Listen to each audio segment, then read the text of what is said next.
Good afternoon and welcome to Monza. We're here for the final race of the SRO E-Sport GT Series. My name's Paul Jeffrey, and once again alongside me, the very own Mr. Chris Haye. How you doing, Chris? You okay? Yeah, doing really good. It's a bit damp here at Monza this morning, but we've got out on track, we've seen some of the action, and now we're here ready to watch some great e-sport competition. Yep, so we're on the final race. It's Sunday. The drivers are already out on track in qualifying, so we're going to jump straight into the qualification, talk about what's happening as we're setting the grid for the all-important 45-minute final race, and then we'll run down who's going to be taking part in this event and playing for the big prize. Absolutely, Paul. I think for Asetto Corsa fans, what will be interesting is there's a slightly better variety of cars today. Some of the new content that you guys have been wanting to see.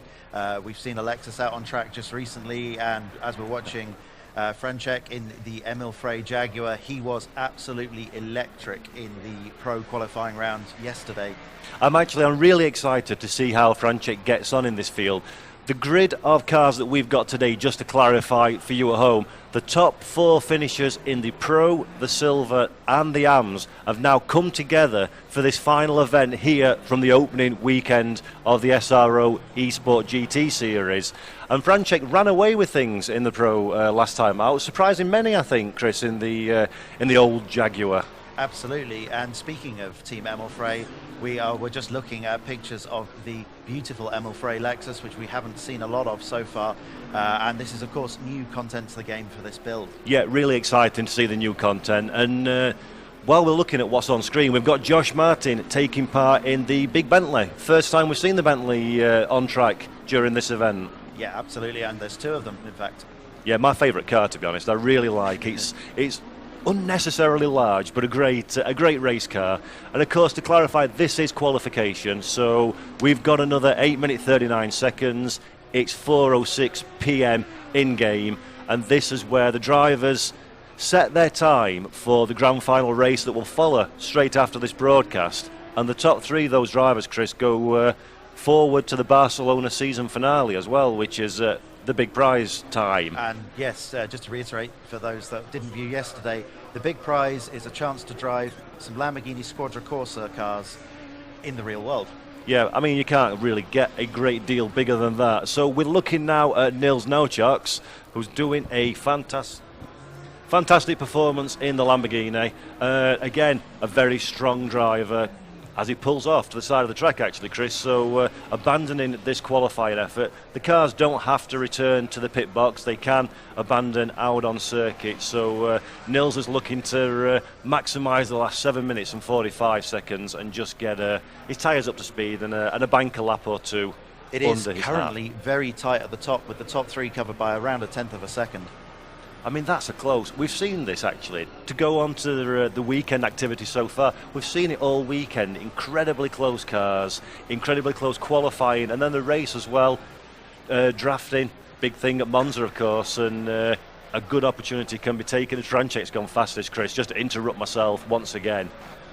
It makes a very small improvement, though. The margins are tiny. They are, and Francek's really, for me, I'm coming out of this weekend's event as a takeaway that Francek is an extremely big talent in Asetto Corsa Competizione. Absolutely, he was peerless in the race yesterday, didn't put a foot wrong, and just ran away at the front, commanded the race, absolutely as you would expect any professional driver to.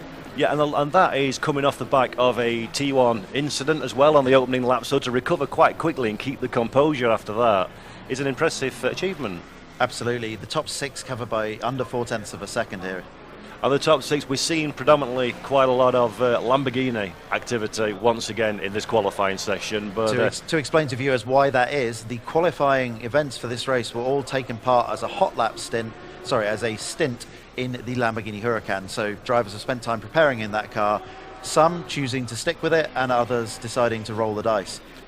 Quite brave for those going for cars that haven't been available until they came to the esports park here this weekend. Absolutely, and there's been a bit of time this morning for the drivers to get acclimatised again with the cars, with the tracks, which is why we're seeing a few different brands taking part in this race. Some of the drivers have had a few hours now to get their eye in, really, for what we hope and what we expect is going to be the big race, the big event. 45 minutes, a bit longer than we've seen up to now as well. Yesterday's races were all 20 minutes and were, frankly, absolutely nose to tail for most of it. Well, considering that we've sat here, we've watched the screen, we've commentated on them, I can't remember what's happened because it's been that fast-paced. It's been an absolute feast of sim racing and e-sport so far this weekend, as DeSalvo loses it on the grass and pirouettes round, so that's the end of his run back to the pits and some fresh tyres, I am sure, as we've got 5 minutes 14 left on the clock, and the Jaguar has been pushed down a P2. Absolutely. What's quite interesting here, Paul, is the change in approach from yesterday's qualifying session, which was a 10-minute sprint, frankly. Most drivers managing 5 laps all in one go. These drivers seem to be doing single laps. Yep. And they've got a bit more time now to do an outlap to condition the tyres. And just to go back to the Emil Frey Jaguar Franchek being knocked back to P2, it's actually Al Sabate, who was his big rival in the last race. Many, myself included, expected Haye to really close the gap down, but Franchek performed wonderfully to extend his lead, only fraction by fraction, lap after lap, and it's payback time, I think, now. If I recall correctly, the first 15 laps of the race, he managed to extend his lead by all of about 0.3 of a second. And that just goes to show exactly how close it is. And it's been the case across all 3 races that we've had up to press so far this weekend. As we're riding on board now with Al Sabate, he's picked the Lamborghini, the Barwell Motorsports machine. It's proved to be a potent weapon this weekend, and it'll be interesting to see if that continues again today. Absolutely. If just watching him through the Rettifilio chicane there, just absolutely smooth, economy of movement on the wheel. Contrast that when we see onboards from Franchek in the Emil Frey Jaguar, where there's a lot more movement going on to hustle that car through the corners. And actually, talking about cars and the different behaviours, as you alluded to at the beginning of the broadcast, we've got quite a few new cars that are not available yet in the Public Builder ACC. And one I'm really looking forward to, Chris, is the Lexus. Absolutely. I've had a few moments in that one earlier in the day during a bit of downtime, as it comes on screen now with Maximilian Verde. A beautiful car, and actually very similar in many ways to the big Jag, so expect that one to perform quite well. Yes, it's a bit of a prototype almost, in the same way that the Emil Frey Jaguar was. I feel this is going to be quite a firm fan favourite in the public build of ACC, Asetto Corsa Competizione, when it comes out. As we watch Verde now closing up to the big Bentley, hopefully he can use a bit of the slipstream and not be held up too much. Oh, as he's lost the car into the barriers, that's Verde's run. Come to an end now, I think, Chris. Or will he be able to get back on track, or do you think it's a restart job? I think with the pace loss from damage, then that's just restart back to the pits and hopefully have enough time to get round again and make one final attempt, as we have about 2.5 minutes left of qualifying. Speaking of other content, I got a chance to drive the Aston Martin this morning, and I can tell you that was a religious experience. I am looking forward to getting my hands on that car, I tell you. Yeah, Aston Martin, of course, an iconic brand. And interestingly, just as we ride on board with Franchek now, his last lap was only fractionally slower than his overall quickest. So Franchek on a real push to try and destabilise Al Sabati at the front of the field as he runs a little bit wide. Better commentators curse there. He gets a little bit scruffy through the chicane, but he's got 2 minutes on the clock. If he can let his tyres cool down, then there's absolutely enough time to have another go at the big prize. Less than the 10th, Chris, covering the top 3. With less than 4/10 covering the top 7. Fantastic. I mean, this bodes well for the race. With 1 minute 45 left, it is time for one more run, and I think this is still anyone's prize. Absolutely, absolutely. We've got at the moment Jajowski in P1, in P2 Al Sabate, P3 we've got Franchek, in 4th we've got Naujoks, and then Gianfranco Gigoli in P5, and rounding out the top 6 Giovanni DeSalvo. So 0.228 covering the top 6 as we head into the final minute of qualifying. Yeah, absolutely tight at the top. Yep, so we've got Jajowski on the screen now. He's in the Lamborghini. His last lap was his quickest lap, so that puts him on the provisional pole position. He'll be looking to consolidate. This is the final throw of the dice, pretty much. As he runs wide, gets a little bit of the dirt, that's going to cost him a couple of tenths on the run down this long straight section. And in a qualifying session that's being separated by hundredths of a second, that could prove critical. Yeah, those little mistakes are the absolute difference at the moment between first and almost all the way down to 7th and 8th. Just to finish running down some of the times up to press, Mike Noble is currently in P8. Noble is 6 tenths away from the ultimate pace, so there is a little bit of a gap now. There's 2 tenths covering the top 7, and then Noble is the best of the rest in P8. So again, still all absolutely to play for. We haven't seen much of him yet. He's followed by Amos Lorito in the Audi, which looked like a little bit of a handful yesterday when we saw it on track.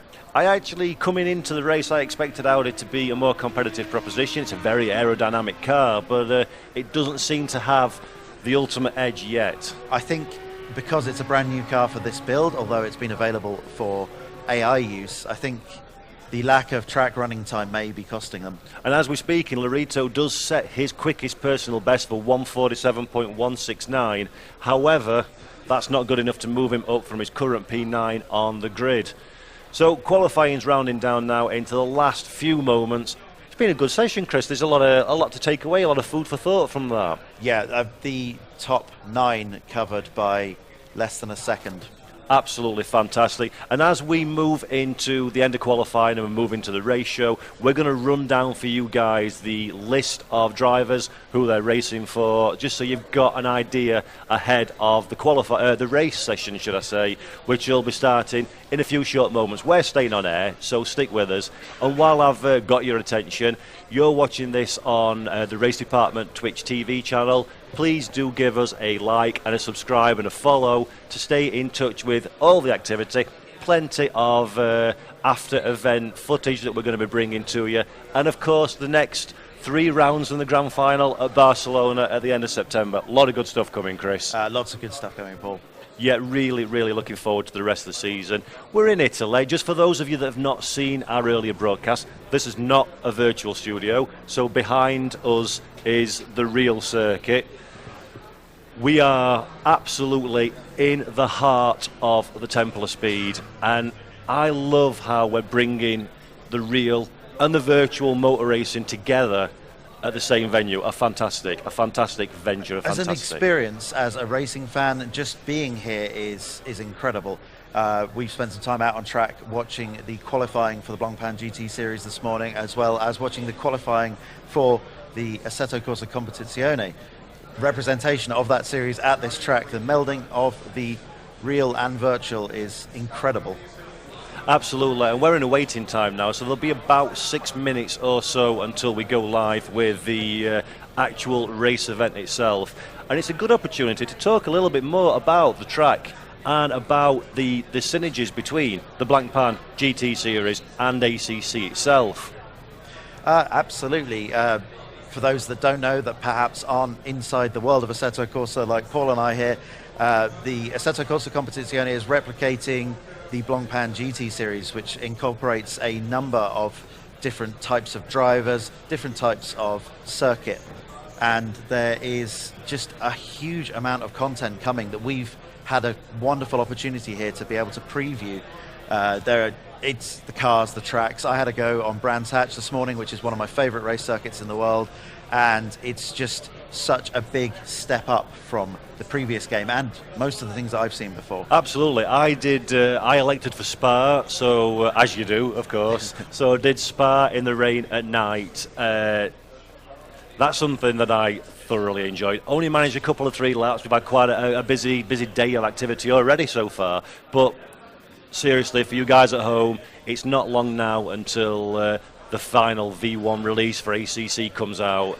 I implore you to go and have a real good time. But talking about ACC, let's get back to the SRO E-Sport GT Series. And it feels like it now might be a good time to have a look at the drivers that will be taking part in this race that's upcoming in a few minutes' time. So, the first of our drivers for TX3 virtual drivers is Maximilian Verde.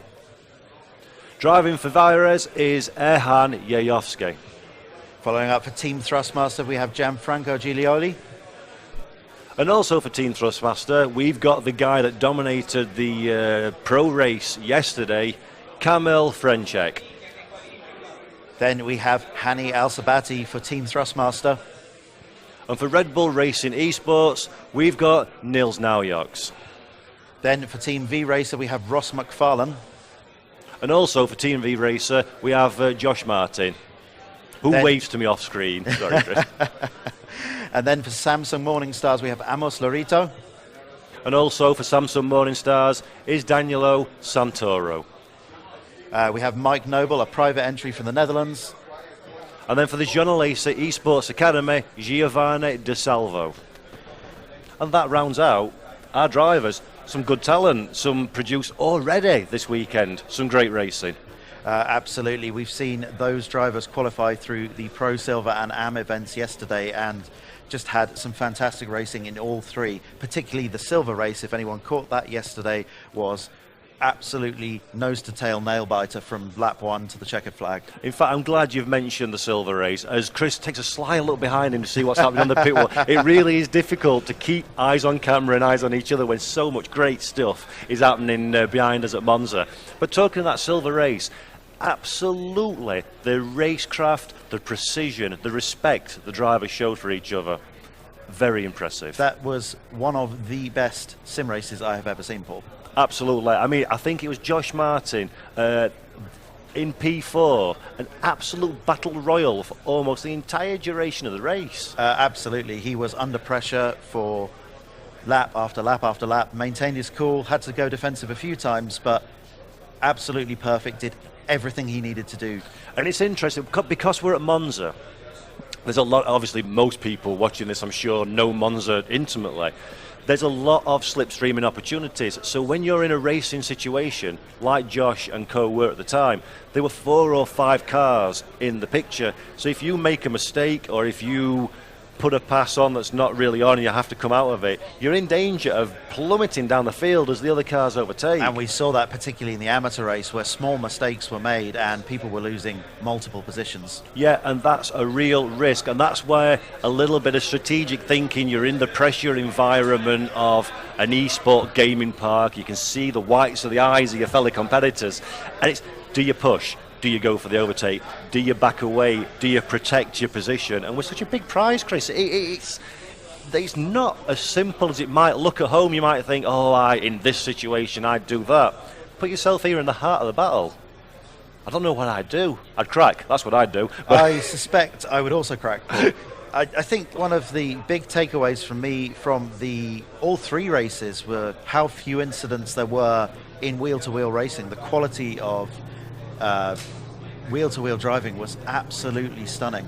And actually, talking of the close wheel-to-wheel activity, the build of Asetto Corsa that we're running now, the way the cars interact with each other on circuit and with obstacles on circuit, it's a very strong build from Kunos, this, isn't it? Yes, it's looking very good indeed. I've been commenting all weekend, every time I've got a screen, just looking at how the cars look on track and how they behave as they dive on the brakes or as the body rolls into corners, and just it looks absolutely right.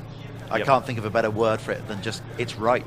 Yeah, well, we've had people here from Real Teams and from SRO that have been observing the activities and the events, and they've all gone away incredibly impressed. It looks, it sounds, and most importantly for me certainly, and I'm sure yourself, it feels better than it's ever felt before. I think guys and girls at home are gonna love V11. And they don't have too long to wait either, do they, Paul? No, they don't. It's the 29th of May that that release will be coming out. So very, very exciting times. Not long to go. That'll tie in also as a nice segue. Well done there. We've done that, haven't we? Yeah. That was pre-planned, obviously.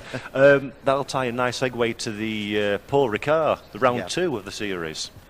Very much looking forward to that. South of France in the summer. Italy in the summer also worked out spectacularly well, as you can see with everybody in raincoats behind. But the grid now is getting ready to line up in the non-too-distant future. So not long, just enough time for you guys at home to go grab yourself a quick coffee or a cup of tea or beverage of choice and sit back for 45 minutes of what we hope and expect to be a phenomenal virtual motor race. I'm very much looking forward to this, Paul. I think if yesterday was anything to go by, this could be a nail-biter for the entire 45 minutes. Yes, absolutely. I mean, just to clarify, we keep referring to the silver race because that was just genuinely an exceptional race. But there was outstanding racing throughout the grid, throughout the field, in all three categories yesterday. Absolutely, yeah. It wasn't related just to silver. Even when I know people at home want to see door handle to door handle, but when you see the pro race was a little bit lighter on close combat action compared to silvers, but those drivers, those e-sport pilots, are pushing to 100% of the car's capacity, separated by 3/10 over a 20-minute duration. That in itself is exceptional virtual motor racing. Absolutely. As we're watching pictures on the grid of the guys forming up, there is only going to be a short formation lap, or formation third of a lap maybe. The car's forming up before the parabolica turn, so it won't be long between when the car's set off and we get a green flag. And interestingly, I'm glad you brought that up. I want to touch on that. We've seen different tactics as they come underway already. We've seen different tactics, holding the field and bunching it, or sprinting away and trying to get a start. I'll be very keen to see what the drivers do for this one. Yoyoski on pole position, so he is in effect the pace car here, Chris. Absolutely. The taking a fairly slow run down to the start-finish straight this time. In some of the races yesterday, it was a bit quicker pace. And actually, the field look a little bit ragged as they're coming up to the line, so we're not quite making formation, but the green light is just about to go, so let's get ready for what I hope is going to be 45 minutes of really good action. We're coming up to the line, so we're looking for a green light in 3, 2, and they're off. Right, brilliant, they go. So excellent start for Yoyoski. He's already got the lead, but the Lamborghini behind of Alsate has caught in the slipstream. The Jaguar having a little look into T1, and Alsabati is looking for the brakes. He's defending now, he's too far back, and Yoyoski takes the lead through the Rettifilio. Smooth start there at the front of the race, but the cars in the background look like they are bunching up badly. It doesn't look to be too much of a mess, but there are 10 cars occupying about 3 square meters there, Paul. And that is absolutely perfect news for the front two. They've already broken free of the rest of the field as we're focusing on the battle for P3. The Jaguar under severe pressure now, coming into the chicane. The Lamborghini showing his nose. Will he have enough on the brakes? No, he slips back in behind. There's contact, and the Jaguar has managed to keep it on the track, and he's running wide onto the... That's a disaster, an absolute disaster for De Salvo. He's dropping positions, he's lost momentum, and the Jaguar survives for P3.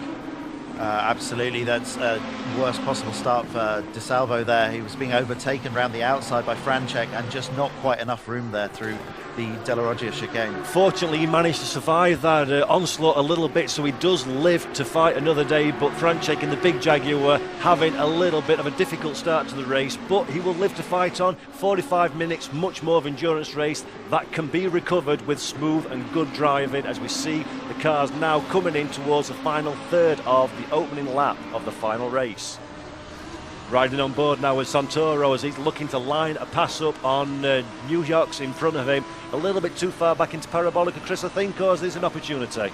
Definitely. I think the smart move here is to just keep your powder dry and line up for an overtaking to the first chicane. A little bit too far away from the apex there, so he's lost a little bit of the advantage coming down the start-finish straight, and actually he's adopting a defensive position from the BMW, from the Audi behind. So this is now Santoro looking back from his Audi R8 under intense pressure from the car behind. Norito looking very good in the Audi in the opening lap of this race. It looked like he might have been struggling a little bit in qualifying, but this is on this pass. Excellent late braking maneuver. They touched slightly, but job done. Hard but fair, fantastic on the brakes there. Really, really good overtake for Norito now. He's in P6, so he's still got another couple of positions to make for that all-important podium position that everybody's looking for today. It's the top 3 today that matters, not the top 4. Only the podium finishers go on to the final at the Circuit de Catalunya.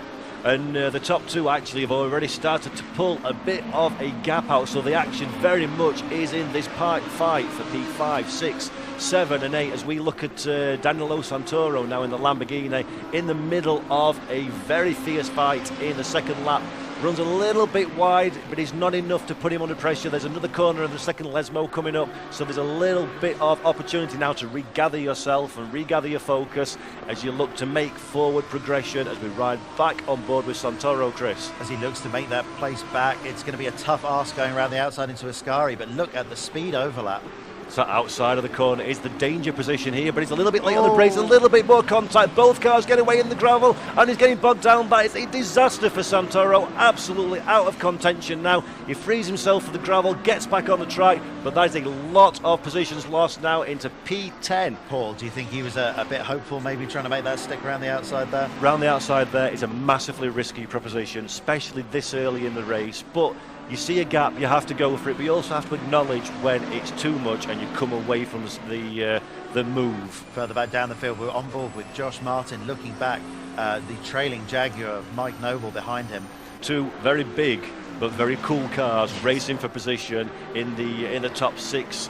Well, 6th and 7th place now as the Jaguar pulls out from the slipstream, too far back to make an overtake, but just letting Martin know that he's there, filling his mirrors, giving him something to concentrate on as he gets into one of the most difficult deceleration zones across the whole circuit. But Martin survives, he's a calm driver, he's used to the battle from yesterday's races, so this could be one that rolls on and on. Absolutely. It's interesting that this was a battle for several positions lower just 2 laps ago, and already up to the 5th and 6th positions now thanks to the action up the front.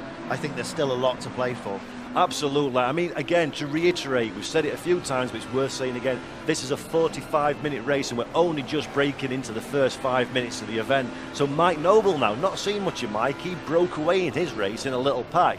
So Mike Noble running P7, he's got Martin in front of him, it's the Bentley versus the Jaguar, and Noble's going to be looking to start making ground, because if he leaves it too long behind Martin, the front cars are going to break away, and it's very difficult outside of a slipstream to get ground on the car in front. Absolutely, but something to keep in mind here is this is a long race.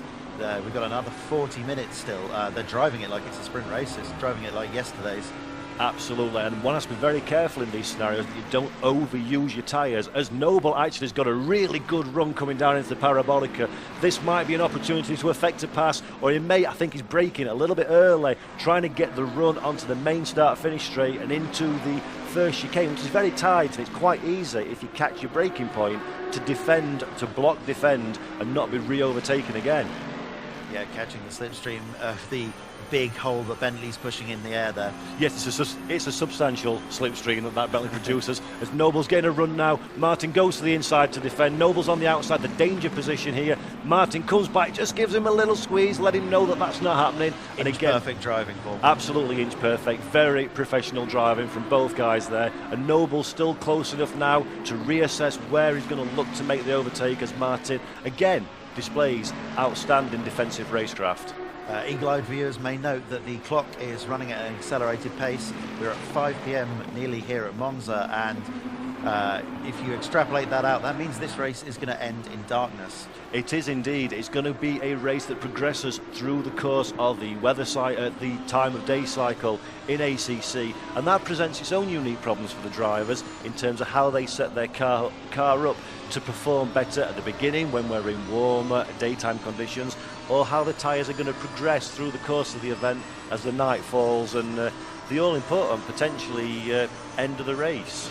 Well, it's an interesting point, Paul. Yesterday we saw track temperatures drop by 13 or 14 degrees from the sunshine of the day, as one of the Lamborghinis in the gravel there in front. Yep, yellow flags waving. We saw a flicker of a Lamborghini in the gravel. I'm not quite sure. I think it's a car that's further down the field, as Martin doesn't appear to have moved up the running order at the moment. So that's a little bit of a bit more difficulty for a Lamborghini runner. And it is quite a difficult car to drive around here as we go actually back to Martin and the big Jag.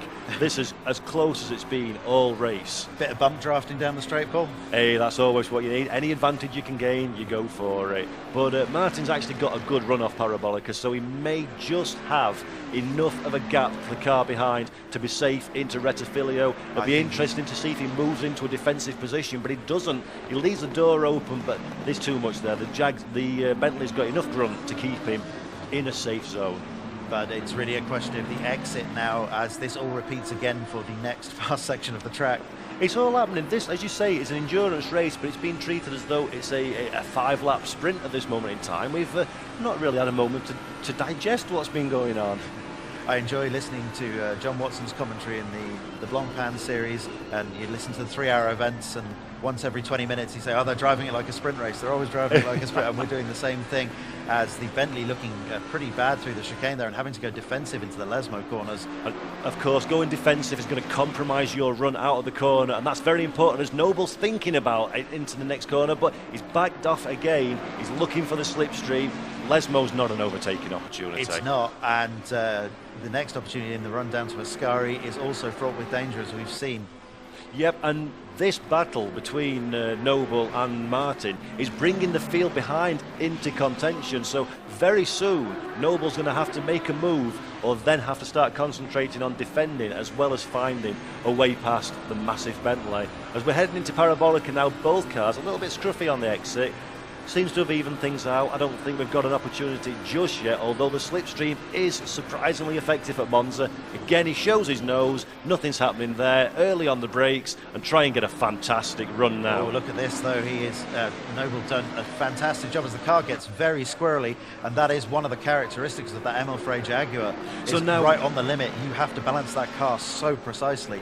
Absolutely, and again, this is a driving masterclass, folks, of what's happening here. And Josh Martin is under severe pressure from Noble, heading into T1. He goes defensive. Noble's forcing a gap down there, and he's on the brakes late. This is going to be very close, but again, sensibly, a little bit of contact on the exit, trying to unsettle British touring car style. Look at that drive out of the Rettifilio chicane. And just as we predicted earlier, the car behind now's got a Lamborghini getting itself in on the action. So Martin and Noble really need to play this out very carefully as it looks around the outside of Curva Grande, trying to find the inside of the chicane. A little bit of contact. Oh, that was close. That could have been awful. But both drivers survive, and the Lamborghini's buying into this fight now. This is a case of when, not if, Paul, I think.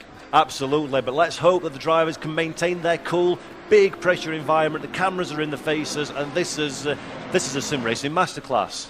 I'm very much enjoying watching this, Paul, and it should be said that Josh Martin doing an excellent job of positioning the car to defend. He is. And every other corner. Every other corner, yeah. And now Yuyovsky behind is thinking, I'll have a piece of this. But we're moving. The front three have actually closed up quite a bit now. So this fight's all over the field. We don't know where to look next. And the Lamborghini now, Yuyovsky has got the bit between the teeth. He can see an opportunity to make 2 places up in one move here. Absolutely, and you see the Lexus and the other Lamborghini in the background also being brought into contention here as well, Paul. Yeah, if this race continues, if this fight continues with the intensity that we've seen so far in the first, my goodness, it's been 10 minutes already, then the rest of the field are very quickly going to get into play. But the problem is, they're fighting and they're becoming more and more detached to the important top 3 positions further up. As I can see from the timing screen, actually, De Salvo is just 8 tenths behind Noyux in P3. Yeah, the fight for 3rd place will become very important soon, I fear. Right, here we go now, coming into the first corner. There's defensive from the Jaguar, so this time it's also looking at Martin, but defending from the Lamborghini behind. And this is a very difficult point of the racetrack where the cars bunch together. There's actually maybe a little bit of contact there with the back of Martin's Martin's Bentley, and Noble now has got the Lamborghini on his outside. I fear this is an overtake, fait accompli, this one. He will have the inside line, of course, for the Della Roggia chicane. But it's got a bit of overlap. The big Jag's still got some horses. It's a game of racing onto the brakes. The Lamborghini thinks the better of it, backs out, but actually Noble's compromised on the corner exit. So another opportunity is going to present itself into the first Lesmo, and he's secure. That's a difficult place to overtake. Excellent overtake. Outstanding. Capitalised on the smallest of mistakes there. And this is going to be really interesting now. Is there enough pace in that Lamborghini to pull up to the back of and overtake Josh Martin in the big Bentley? Well, he's got to get past Mike Noble first. He's overtaken Noble now. He has, sorry. He's overtaken Noble, so it's a case of, can Noble recover his composure and stay in this absolutely epic fight for what is essentially P5 on the racetrack? Yeah, that's the question, isn't it? As Yuyovsky looking very close to the Bentley now. And any racing driver will know, Chris, in this scenario, it's imperative to strike immediately while the guy in front hasn't got the time to size you up and understand where you're strong and weak. And I think Yuyovsky's absolutely doing this as Martin runs wide in Parabolica. This is going to be an instant pass, surely. Well, we saw during the races yesterday that with such comparative top speeds that the cars were running line astern the whole way down the start-finish straight. So this is still going to be a battle for braking down into the Reticulier chicane. This is going to be a case of who's the last of the late breakers. Yossi on the inside, he's got the ideal line, he's late on the brakes, but Martin's matching him, going too wide, a little bit of contact as he hits. Oh, Josh Martin spun the Bentley, that's unfortunate indeed for Martin. He's waiting for the track to clear up, he's getting back together again quickly, but that is a very sad end to what has been, up to this point, an incredible fight. That's a shame there. It looked like the small amount of contact wasn't really the issue. He just got a bit unsettled as he tried to get his composure back and back on the power there. And this is the absolute danger of fighting into the first chicane. It's a danger zone, and could Martin have done anything different to avoid that, or is that a racing incident and a bit of just misfortune? I think it's just a bit of door rubbing that has ended badly. For me, that's a racing incident, and happy to move on. I would absolutely agree with that one. And that fight, now people are settling down. If we look at the front of the field, Franchek, he's doing a making fantastic huge inroads job on the Lamborghini ahead. Who makes the Lamborghini outside has gone off. I can't believe Asetto, not under pressure, has spun his Lamborghini. Has spun from the lead of the race. Took a massively bad line through the second part of Ascari, bumped over the sausage curbs, and then lost it as the car came back down to earth, Paul. It is so easy. The smallest mistakes have the biggest consequences. And Albasati, that is heartbreaking in what has been a fantastic drive. And that now releases Franchek in the Jaguar to go and try and build himself a little bit of a gap. As we look at Santoro now, this fight's everywhere. I can't have time to breathe. We look at Santoro in P6, who's embroiled in quite a bit of a fight with another Jaguar behind. So the big Jags are in the thick of it. Always, Paul, always. At the front, the question now is, can Franchek run away and hide like he managed in the silver race yesterday? Yeah, well, he's got a 2.2 second advantage now over Newchucks, so that's a healthy advantage, but we've still got 30 minutes. We've still got to see how the change in time of day conditions play out, how downforce settings and tyre pressure settings are going to affect ultimate lap time. You can see as the car's going through Curva Grande that the shadows are getting very long now. Yeah, we're on 5:48 p.m. So again, to reiterate to everybody at home, this race will end in nighttime conditions, and that brings itself a whole host of other challenges for the drivers on track. So I'm excited to see how that pans out.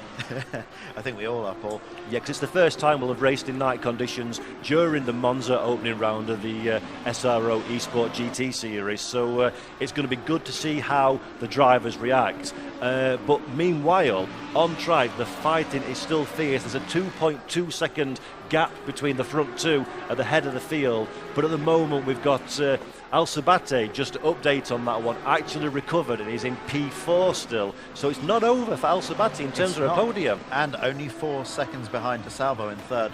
Yeah, so that's really interesting. He's got a second's advantage over the car behind. So Alsabate now needs to get his head down, start producing the lap times we know he can produce as he pushes the Thrustmaster entry back into the points-paying positions for the final place at Barcelona at the end of the year.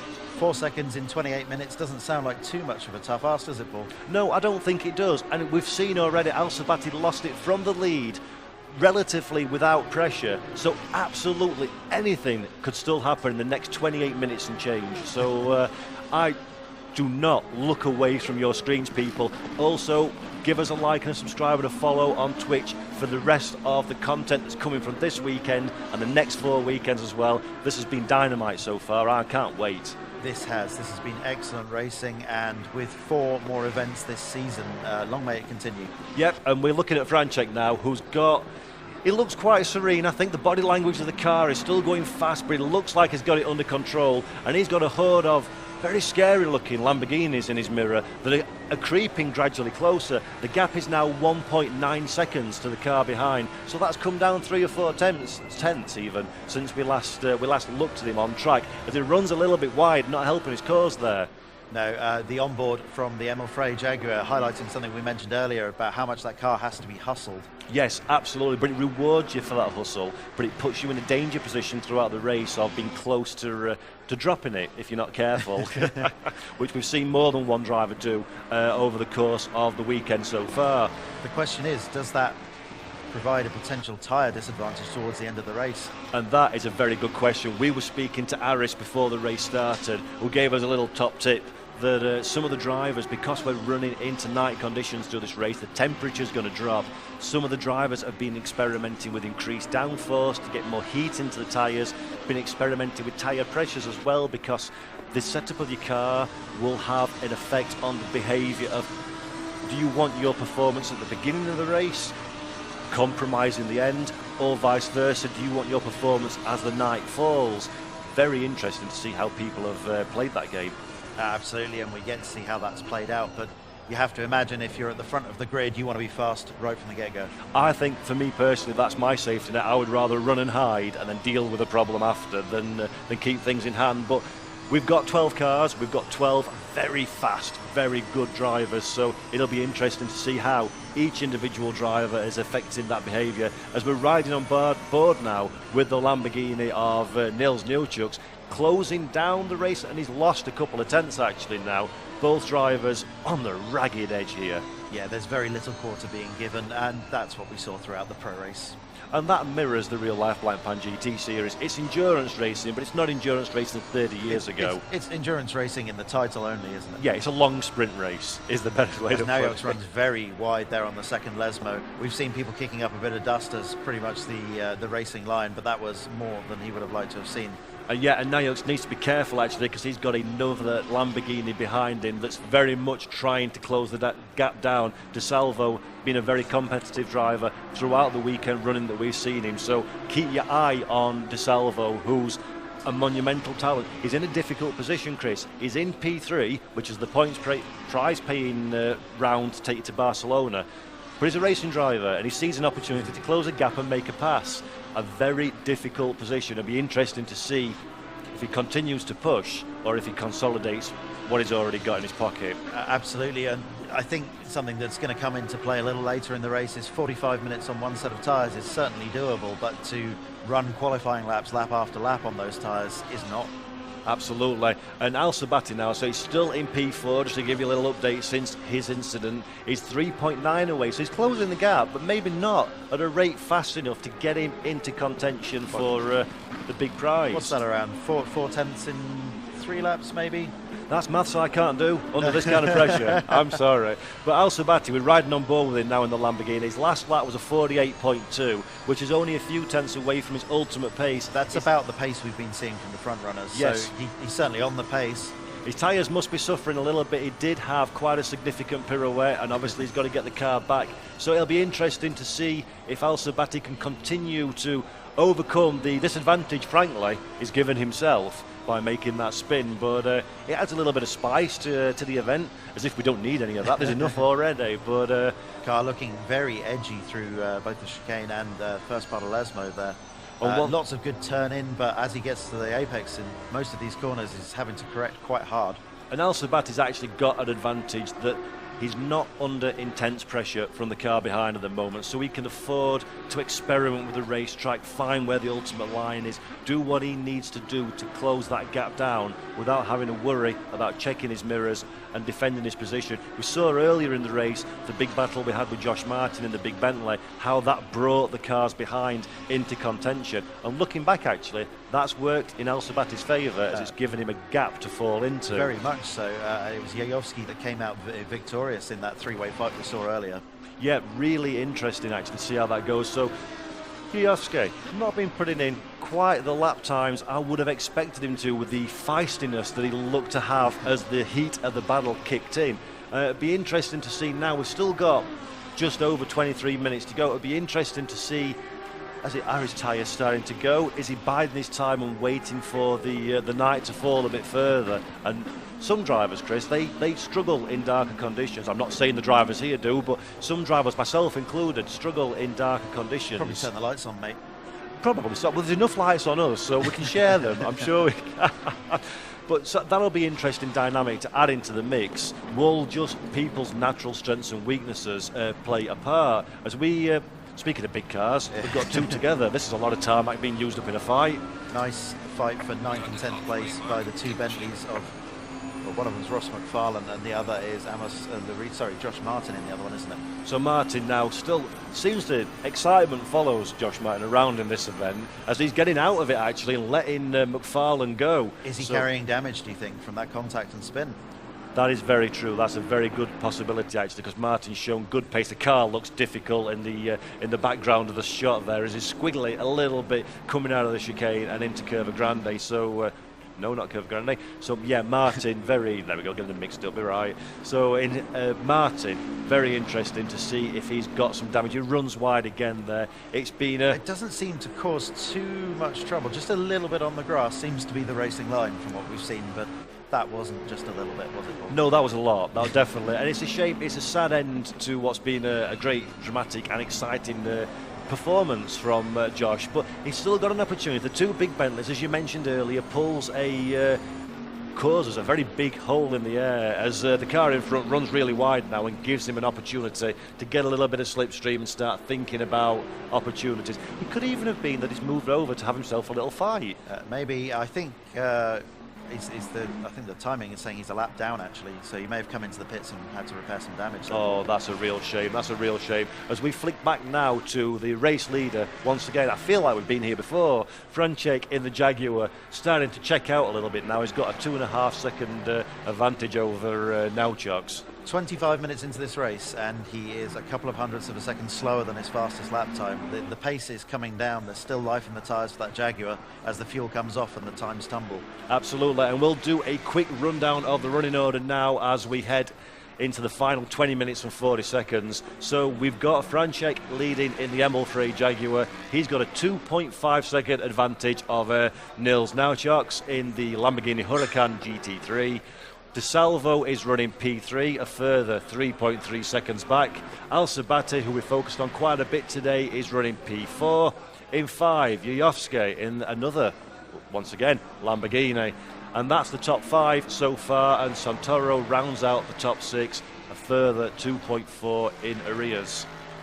Absolutely, as we go back to watching the leader, Franchek, commanding the race much in the way that he did yesterday in the pro race, just eking out a small amount every lap. You don't have to be 100% better than your competition. You just have to have the slightest margins, and commanding it's fair to say he's put a stop to Nils Naujoks' charge, at least at this stage of the race. Absolutely. I don't think I've seen him, Franchek, put a foot wrong through any session. But this is interesting. Is Naujoks now seeing that there is an inherent pace advantage and he's looking to calm his car down a little bit, conserve something, keep something in his back pocket, ready for the final portion of what is a reasonably long race? You may have to ask him, Paul. I probably will wait till he's finished driving for that one, so it may be a bit off-putting as we ride on board. Interesting to see him adjusting the traction control there. It had a bit of a squirrely moment breaking down into the Retividio chicane, and as he was coming out, turned the traction control off, changed his mind and set it back to 2. So perhaps feeling that the car isn't behaving exactly as he'd like at this stage of the race. And that's actually quite interesting and a good segue. We've got somebody going to be joining us on the stream very shortly to talk from a driving point of view what it's like to drive one of these cars competitively and at speed. So I'm looking forward to welcoming a BMW eSport driver to our stream some stage in the next few moments.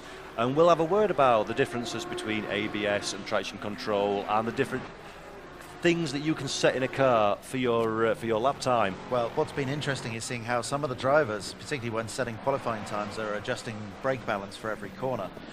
Right, hello. And as we welcome to the stream, would you like to introduce yourself and give us a little bit of background?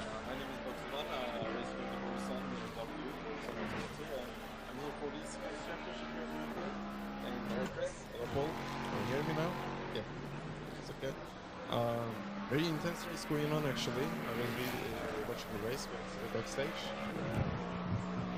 Okay, thank you. Okay, sorry about that one. Okay, thank you. Hello again. My name is Batuhan. I'm racing for the Borusan Automotive BMW. Very intense race going on actually.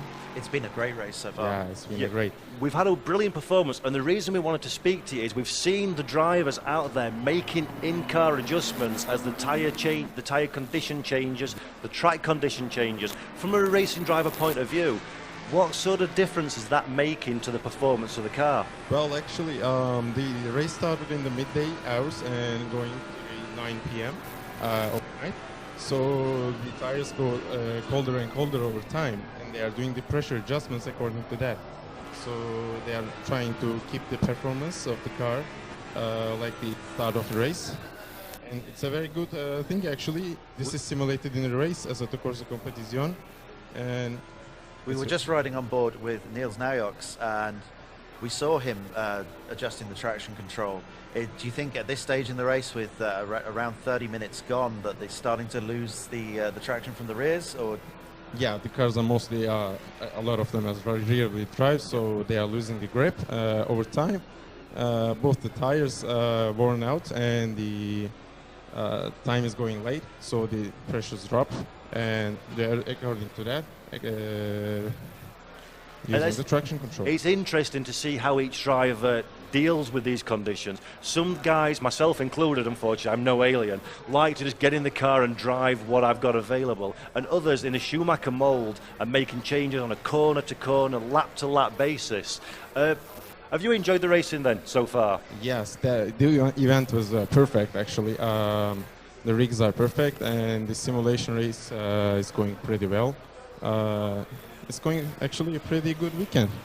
I have a question for you. Yeah, sure. If you had to choose one of the cars from the build to drive in this race, which one would you have chosen? You're asking fixed questions, actually. I There's only took one the answer for BMW, that. and I'm pretty proud of that.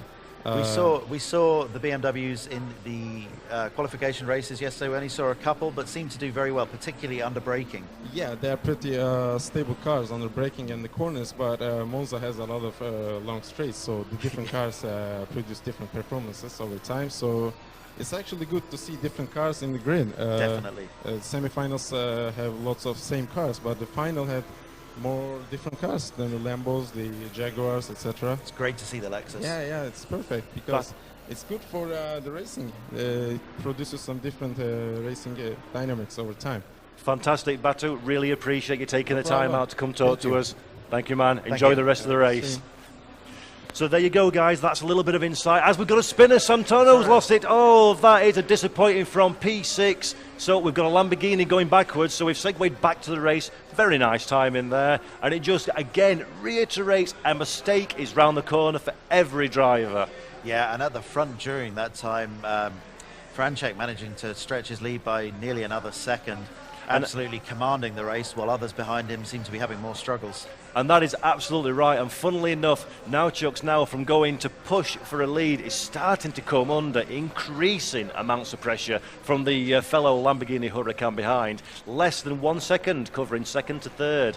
That's potentially where the action is going to be over the course of the next 5 or 6 minutes. And as we've seen, those kind of battles are pushing the field closer together. So that may well bring Yayovsky back into contention. Yeah, we've still got 15 minutes, so we've still got almost the full distance of the earlier races we've had in the weekend still in front of us. So absolutely, there's a lot of drama still to unfold, and I've enjoyed every moment of it. Cars seem to have settled down a little bit now. There's some gaps forming throughout the pack, but we've seen some big names make some big mistakes so far. The pressure is on for everybody. And I think this might be a bit of a turning point in the race. The sun now no longer hitting the track, and the track temperatures will now start to drop. The light will fade away, and that brings a lot of unknowns into it. Yeah, we've got headlights on now throughout the field, so as you say, visibility is starting to reduce. To talk away from the race for a moment, back to the game, these time of day conditions are outstandingly simulated from a visual point of view, and it's going to be very interesting to see if any adaptation needs to be made by the drivers as they try and understand how things have changed since you get into a rhythm, don't you, Chris? 20 minutes, 20, 30 minutes of hard racing, you get into a rhythm, your muscle memory starts kicking in, and those sort of actions might need to be changed slightly as it gets dark. Would it be fair to say, if you're a driver in this position, you would rather the session just stayed bright and sunny for 45 minutes With no track changes? It would depend on where I am on the track. In first, I want it exactly the same. In fourth, I want as much variety as I can get my hands on. Yeah, get the snow going. Yeah. Absolutely. So again, quick rundown of the running order. So Kamil Franček continues peerless out front in the ML3 Jaguar. He's got a 3.6 second advantage over Nils Naujoks in the Lamborghini Huracan. And in third place is De Salvo, a further 6.1 behind. So they're the people that at the moment have got half a hand on a final at Barcelona in September. Big time. Absolutely. They will be joined by the podium winners from the other qualifying rounds at Circuit Paul Ricard, the 24 Hours of Spa and the Nürburgring round. So yeah, really a lot of racing still to be done. If you're enjoying this at home, please do consider joining us in any of the other upcoming rounds that Chris has just mentioned. We'll be running the same sort of format, so there'll be a pro category, there will be qualifiers for each event online, or of course you can come to the venue itself and take part, like many people have done. It's been fantastic to see the number of people that have come through the doors and have enjoyed Asetto Corsa Competizione and taken part in some of the wonderful sim racing that we all love. Not to mention getting to see some excellent real-world racing action. Yes, some wet real-world racing action that we've got out there behind the window. It has been a little bit damp, yeah. Yeah, so we're on board now with De Salvo. He got a little bit not out of control is the wrong way of putting it, but lively coming through the chicane there. And he's still on it. His last lap was a 47.991, and his fastest altogether has been a 47.8. So the track is still giving out lap time. Yeah, particularly for Franček out at the front, who got a couple of tenths a lap faster than that. He's really working now to build an unassailable lead as it comes into the final 11 minutes of what has been a thrilling race so far. Has it really already been 35 minutes? Can you believe it? We spoke off camera before we came on saying 45 minutes, it's something new for the weekend, looking forward to it, and it's gone in a flash of an eye. Here's someone we haven't seen a lot of, is Amos Larito. As we said, a brave decision to take the relatively unknown quantity that is the Audi, a beautiful car, one of my favourites in the real world, and one of my favourites in the original Asetto Corsa, actually, from the GT3 field. But these drivers haven't had a chance to experience this car until they arrived at the esports park here over this weekend. Yeah, and that's a good point, actually, Chris, is just getting that little bit of comfort and getting it right and getting under the skin of the car. And saying that Larito is having a very solid day at the office, it's still a very good drive. It's not to be underestimated, the quality throughout this field. So everybody needs to hold their head high and be proud of their performances today so far. Absolutely. They're truly professional throughout the field. The incidents we've seen have been through minor mistakes, just by drivers being pushed on the absolute edge. Which is exactly what happens in motor racing, real or virtual. It's a case of who can get to the finish line making the least mistakes, not who can get to the finish line fastest. As we're looking back now at Santoro in P5, he's got a car in front of him that's only 1.9 in front. He should be picking up a little bit of slipstream, I would say, at that kind of distance, as he's looking to make a final charge and a bit of an inroads into the field ahead. But it's interesting that Yayovsky in the Grasser Racing Lamborghini ahead was the mover and shaker earlier on in the race and looked to be making good inroads to the podium positions, but now is coming under pressure from Santoro. He is, and with a gap of 5+ seconds, it's going to be a big ask in 9 minutes to make that up. But the key is you must keep the pressure on as a driver, even if you feel that you've not got a realistic chance, because a mistake, one little run wide by the car in front, can bring you right back in contention.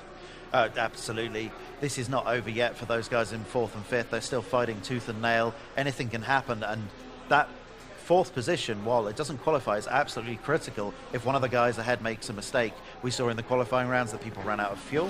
Yes. We saw minor mistakes at the end, and of course we saw battles. We saw lap traffic coming into contention. There's a number of variables that are still unknown at this stage. And you wouldn't want to be that driver that left lap time on the track and the incident on the final lap in the car in front and you come in 2 tenths behind.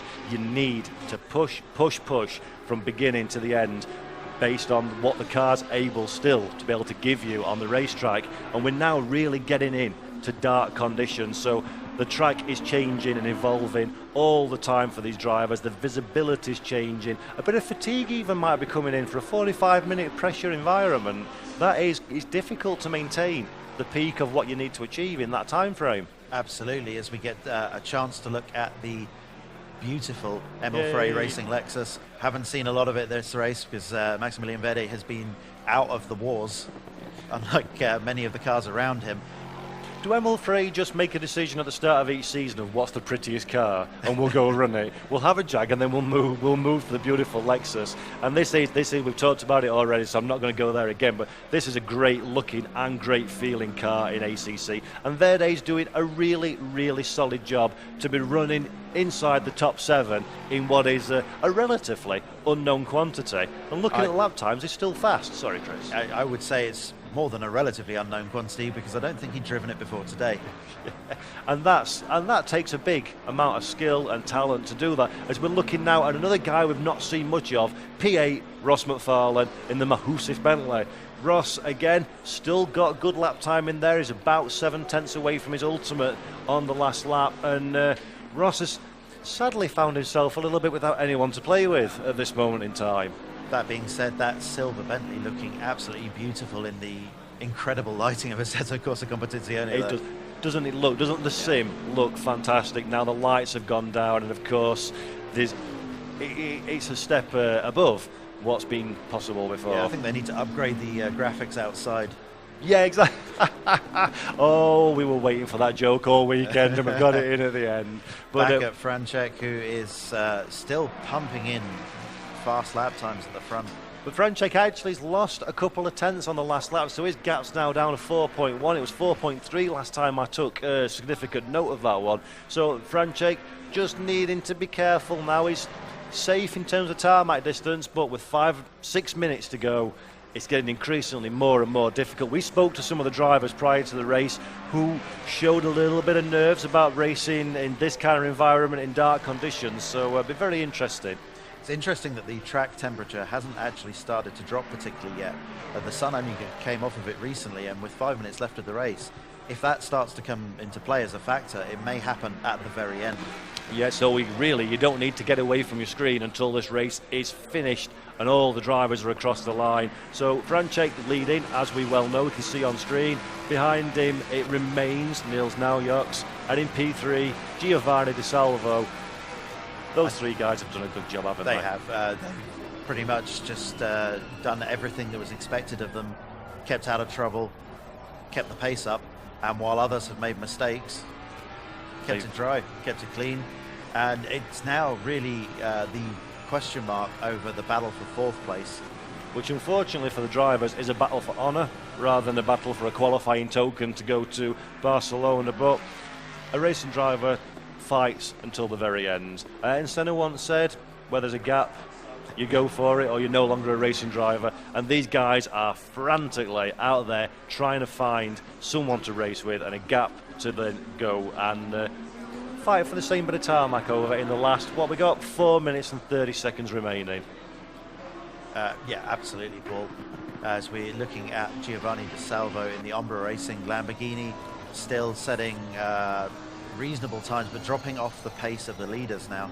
And you can see from the onboard that we've got with Di Salvo how difficult it is to pick out your markers, to pick out your braking zones, to pick out your apexes in these decreasing light conditions. And it's only going to get darker before the checkered flag waves. Absolutely, there's still a little bit of light reflection from the sky. The sky will go completely dark, I think, by the end of the race, so it's only going to get worse, Paul. Yep, and at the moment, having a quick look through the times, there's no real intense battles out on circuit, so everybody now is looking, they're fighting against themselves almost at this moment, aren't they? They're not fighting for position on track, they're fighting against brain fade and making a mistake, missing something vital and putting themselves in a difficult position. Absolutely. I think the top three is fairly settled now, it looks to be at least. Franchek still with a commanding lead at the front, setting great lap times and now nearly 5 seconds ahead. Yeah, and Nils Naujoks that we're watching in P2 he's again been a very, very strong performer all race long. As you say, that gap now 4.8, so it's he hasn't put a foot wrong, but sadly he doesn't have an answer. Yep, and that goes, and that's the big credit to Franchek in P1. He's been, as I say, I mentioned earlier, he's been on form from the second he got in the car to hopefully for him the last 2 minutes and 54 seconds. It's not a commentator's curse, and he can maintain that. He's been on form, he's been strong, and Nils Naujoks done a very good job for the Red Bull team. He's really pushed hard, and he's really tried to keep the car in front honest, but as you say, he's just not got that ultimate pace that he needs today in the Lamborghini. Absolutely, and it should be said that this isn't all about the car. It's not the Emil Frey Jaguar. Mike Noble wasn't able to qualify particularly far up the field in the other Jag. Has made it up to 6th place, but is a long way off of the lead. And it should be pointed out that the way the BOP is done between these cars is based on the real BOP data from Blancpain. Absolutely. So theoretically, each car has its own strengths and weaknesses and driving characteristics, but overall pace should be very comparable. As we look at the guy that was really making big waves at the start of the race, Hanjuhovsky, I had, if I was a betting man, which I'm not, I would have had it on that he would have had a very strong chance of making inroads, but he just left too much work to do with too little time in which to do it, and that's ultimately cost him overall. Definitely. He has made inroads of a second or so over the last few laps towards 3rd place, but that's going to be a big ask with 1 minute and 37 seconds left to go. Absolutely. What he needs to do now is maintain the pace, maintain the consistency, and hope in the nicest way possible for some incidents to befall the cars in front to put him back into ultimate contention, as it's getting really dark on track. We've got 8:38 p.m. in-game time now, and it is thoroughly dark out on circuit. This is the pressure time. This is when things will start to happen, and any variable could be thrown into the mix. It's a difficult time to be sure, but with 1 to 2 laps remaining, depending on where the leader is in the cycle, this is just a case of, with those sort of gaps at the front, keep it tidy. Yeah. Do you think Camille will back off a little bit? Absolutely not. No. Absolutely not. He certainly didn't yesterday, did he? And when you've got to this point in a race and this point in a weekend in your practice, doing something different to what you know and what you've rehearsed is a dangerous thing to do. We've seen it in real world racing. We've seen it I've done it. I know when the last lap comes, I instantly make a mistake and spin if I've not spun already. So Camille needs to continue pumping in what he's been doing all weekend long. And he still in the mid 47s, only 0.3 of a second off his best lap with 45-minute-old tyres.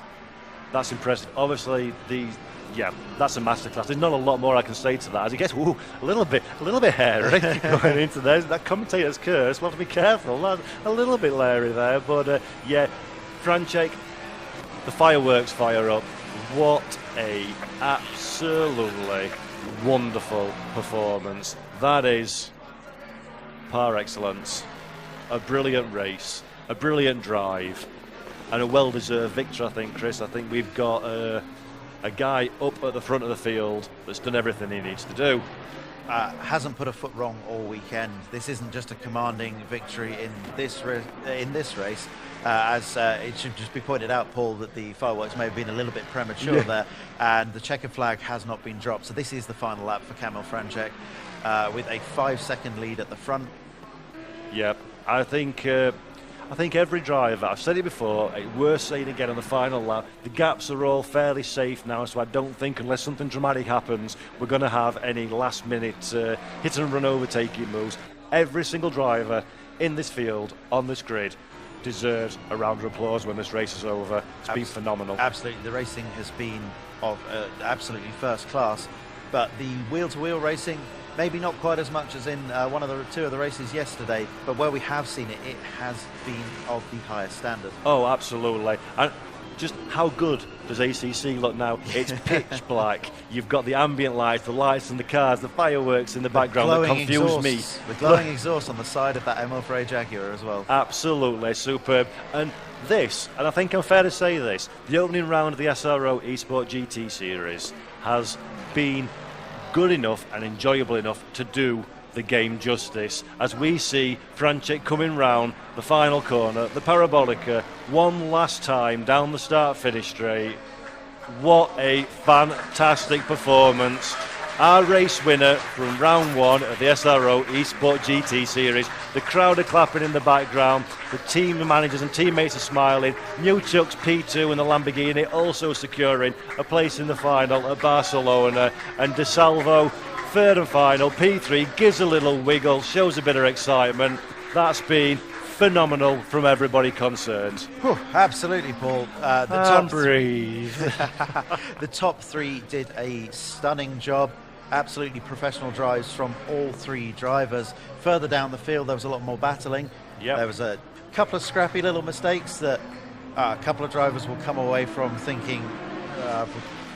Yeah, we'll live to fight another day. We can always have another try. But those top three guys now, to clarify to everybody at home, have secured their place in the season finale at the Circuit de Catalunya in Barcelona in September to go into the race for the big Squadra Corsa prize of Lamborghini. And that, well done to all concerned. Absolutely. All of the drivers did a fantastic job there, but the top three... There's nothing else you can say. There's nothing else you can say. And from my point of view, I hope, from our point of view even, I hope everybody at home has enjoyed watching this as much as we've enjoyed sitting in front of the world's brightest and warmest lights, talking to you about it. It's been, and I'm being a bit dramatic, but I think I'm fair, a legendary weekend of virtual motorsport. And that's the opening round of the SRO E-Sport GT Series. You've been watching this on Race Department Twitch. Give us a like, a follow and a subscribe if you can to stay in touch with all the action. I'm going to throw to Chris. I'm going to throw to Chris for some final thoughts on what you think's been of this race and the drivers. This race, I think, really the revelation for me has been Franchek. Yes. Who has been able to stay at such a consistently fast pace at the front. Yeah. Lap after lap after lap in a car that requires a lot of hustling. It's not an easy car to drive by any stretch of the imagination. It's a rewarding car. It's a beautiful, fantastic, fun car to drive, but fun isn't necessarily what you want for 45 minutes as Franchek starts doing donuts on the pit straight. That's a man who's pleased. That's a man who's happy with his performance and the end result as well. It's dominant. Yeah. Dominant, absolutely dominant, and I dare say that's been very, very far away from fun for Franchek. It's been more, it'll be fun looking back at the stream after the event, but outstanding. And I'm delighted to see how successful and how well organised and how entertaining the opening round of the SRO E-Sport GT Series has been. Things always get better, like wine, with time, and if this is just the first attempt, then we were in for a real treat for the rest of this season. Absolutely. It's worth reminding that anyone at home can try and qualify as a silver driver through the online hot stint events that are going to be running before each of the rounds. So if you fancy getting down to Paul Ricard or Nürburgring or perhaps the 24 hours of Spa, I quite fancy that idea. I quite fancy that idea as well. Then you'll be able to join one of the hot stint events, and if you're fast enough, you get invited here, you can take part and be part of this competition. It's a fantastic competition. It's a fantastic simulation. It's been fantastically well put together. Hopefully we've been fantastic. And I've loved every minute. Again, said it a dozen times now, and I'm going to say it again. Every single driver needs to hold it. Every single driver, there's a bit of sun's catching us on the screen here. Every single driver holds their head high. It's been phenomenal. What a race. What a race. So now we will have a prize for the best lap in the race. Please come. The prize is from Pirelli. It will be given by Lydia, that is the project manager for this e-sport activity. So a great virtual racing day, and let me call with 147.802 in a race. Franznak.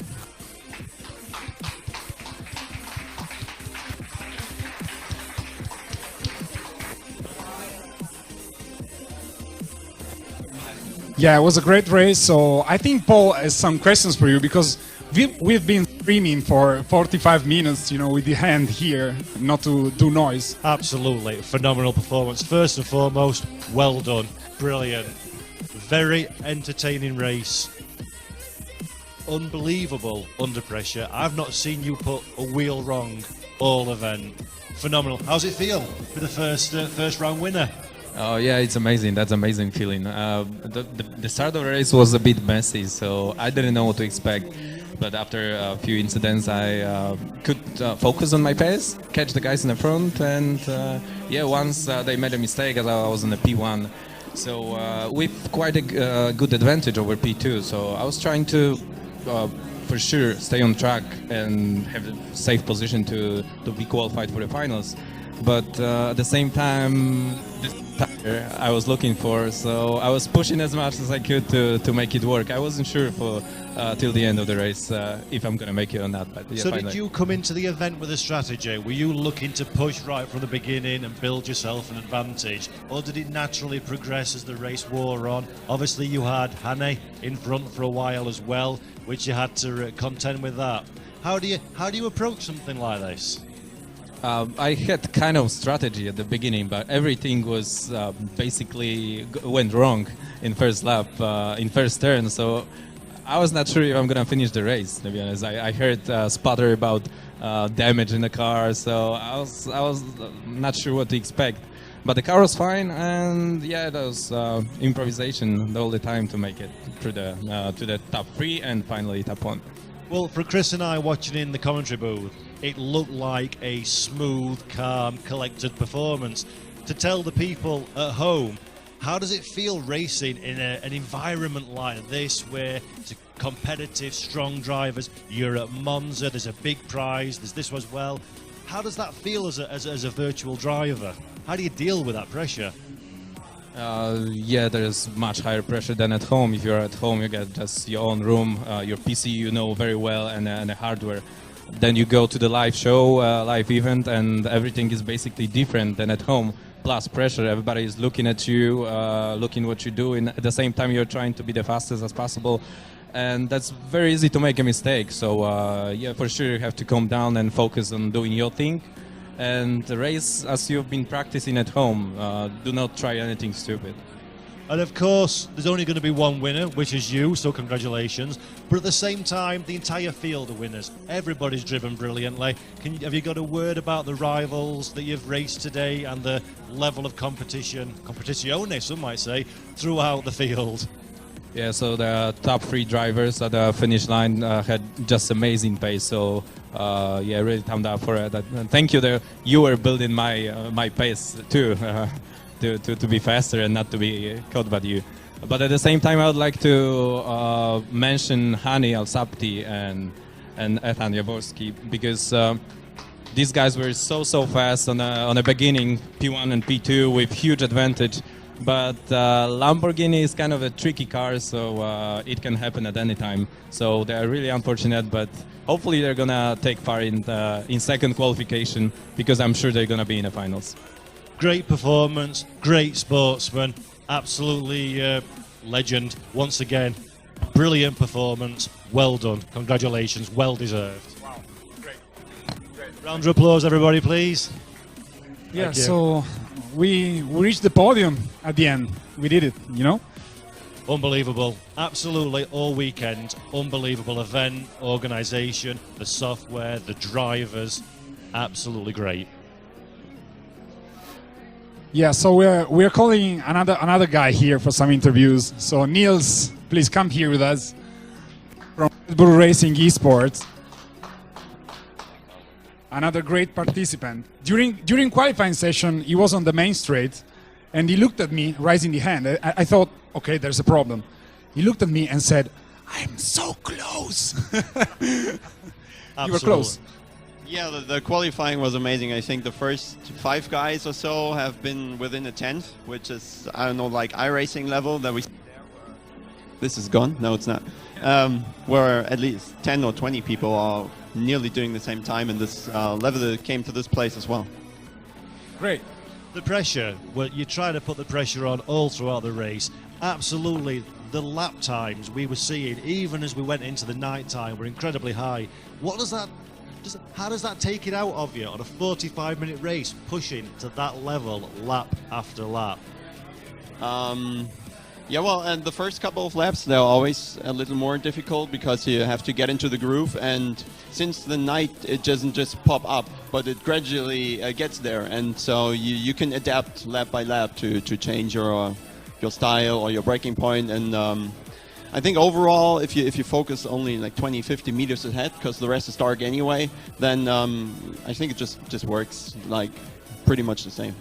We were saying in comms during the race, the speed that you maintained, that the whole field actually, the front certainly maintained throughout, is an incredibly impressive achievement in a very difficult environment. Have you been surprised at the level of competition throughout the grid, throughout the weekend?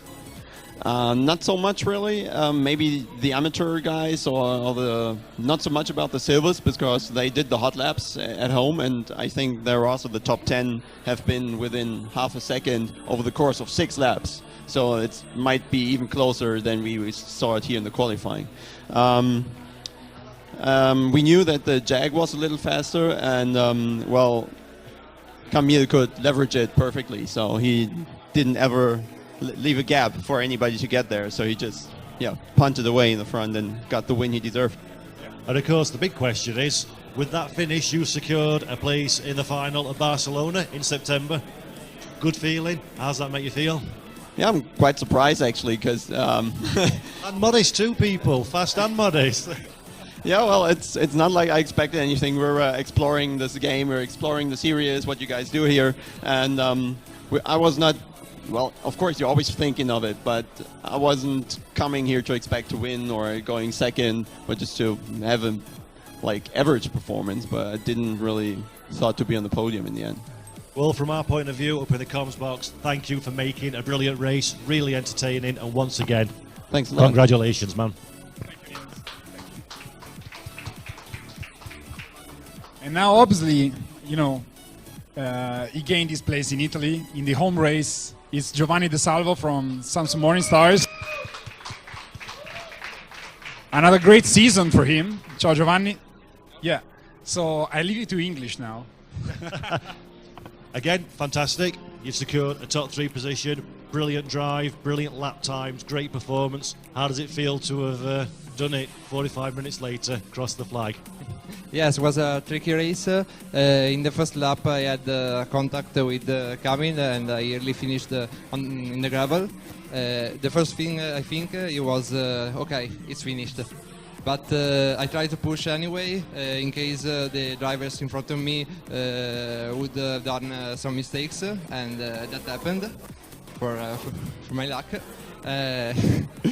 And then in the last lap, Aaron was very quick, but I had the gap and I managed the position. And that's an important point, and we mentioned that again during the broadcast. You can never give up, you can never stop pushing, you can never stop trying to find that advantage. Is that difficult mentally for you to recover from the initial problems that you had at the start and still maintain an alien performance? Yeah, it's a bit difficult, but I really pushed as always, and never think about that. So you secured a spot in Barcelona as well for the finale later on in this year. Have you come away with what you were hoping for? Were you expecting this level of performance in front of the home crowd, next to the beautiful Monza racetrack, the brick of the original Monza Raceway next to you? It's a wonderful feeling. Yeah. Yesterday in the semi-final, I wasn't so quick. I had a few problems, but today I recovered the feeling, and I was able to push to the limit. Well, again, from our point of view, we've thoroughly enjoyed commentating on your racing, watching the performances, and bravo, absolute legend. Really, congratulations, well deserved. So I think we're closing for the live stream, but I also think that we will work to deliver our viewers something during the week to analyze these races, to prepare for the second round.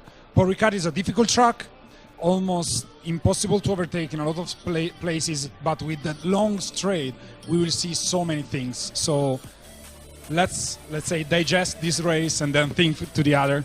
Yeah, absolutely. It's been fantastic. Monza has been a beautiful host to us. It's been a beautiful virtual version as well.